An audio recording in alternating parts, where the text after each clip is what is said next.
नमस्कार, सत्यदर्शन न्यूज मध्ये आपले स्वागत आहे. मी पायल शहा. एक नजर टाकूया आजच्या ठळक घडामोडीवर. पालघरमध्ये जल, जमीन आणि जंगलाच्या हक्कासाठी लाल वादळ सुसाट.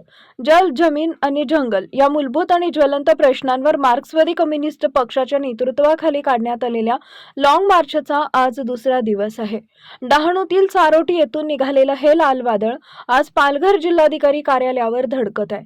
यात 30 ते 40 हजारांहून अधिक आदिवासी बांधव सहभागी झालेत. डहाणूच्या चारोटी येथून या लॉंग मार्चला सुरुवात झाली. कडाक्याच्या थंडीतही मोर्चेकऱ्यांचा उत्साह कमी झाला नव्हता. विशेष म्हणजे आपली संस्कृती जपत आदिवासी बांधवांनी तारपा नृत्याच्या तालावर रात्र जागवली.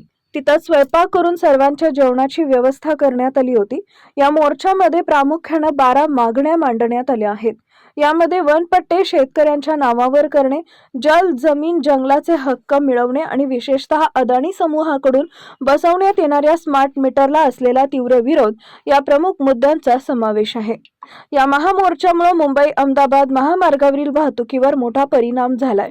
तसेच याबद्दल प्रशासनानं वाहतूक मार्गात बदल केलेत.